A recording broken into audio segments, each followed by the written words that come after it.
ल साथी हो आज 8-9 दिन पानी पर्दा आज चाहिँ बल्ल घाम लाग्यो। अनि घाम लागेर यसो धानबारीहरू हेर्नु हिँडेको। भ्लग नबनाएको पनि धेरै भयो। पानीले गर्दा बाहिर निस्किनु पनि नसकिने परेकै रात दिन पानी। यत्रो पानी परेर पनि धानहरू चाहिँ ढलेन छ साथीहरू। हेर्नु कति राम्रो भइरहेछ। धान पाक्ने बेला भयो। उधो मधेसतिर त सबै पाकेको धान डुबन गरेछ। हाम्रोमा चाहिँ ढलेन पनि रहेछ। राम्रै भयो, भगवानले राम्रो गर्नुभएको छ।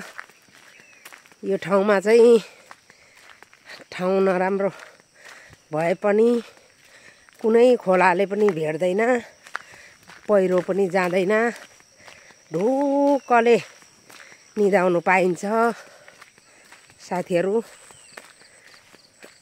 बजार सहर बजार जानलाई चाहिँ लाग्छ आधी घन्टा 1 घन्टा लाग्छ, पुगिहालिन्छ। जुनै सहर जान्छु भने पनि फर्म यहाँ फर्म छ, कुखुराको लाकै छैन। म चाहिँ हिँड्दैछु केराबारी धानबारी हेर्दै। माथि मेरो तोरी हेर्नु हिँडेको।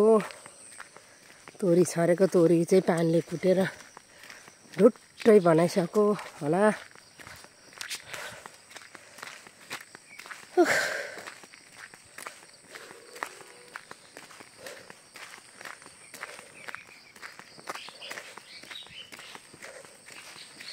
सुन्दर रमणीय ठाउँ छ। धुलो धुवा केही छैन। यो ठाउँमा जग्गा किनेर बस्नुको लागि एकदम राम्रो छ। स्वच्छ हावा खान पाइन्छ। चारैतिर जङ्गलले घेरेको छ।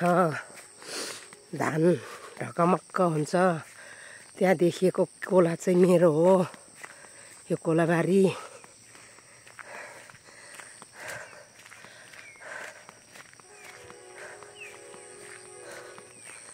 धानहरू धान झुलिरहेछ ढकमक्क।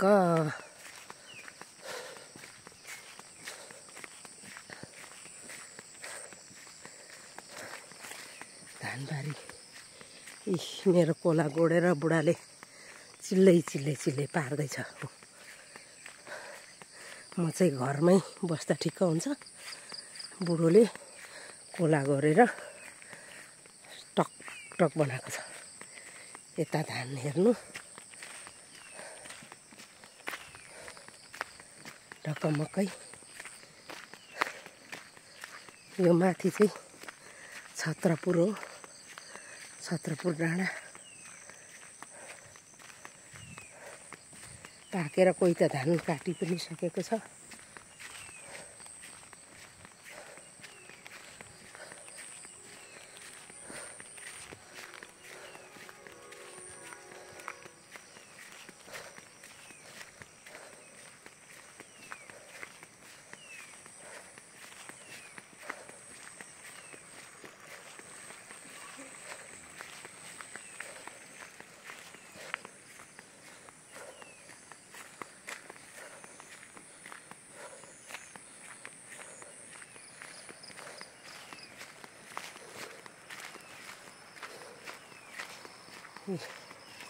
बोडी रोपेर छेउछेउमा हाम्रो हो, फलिराखेको छ बोडीहरू।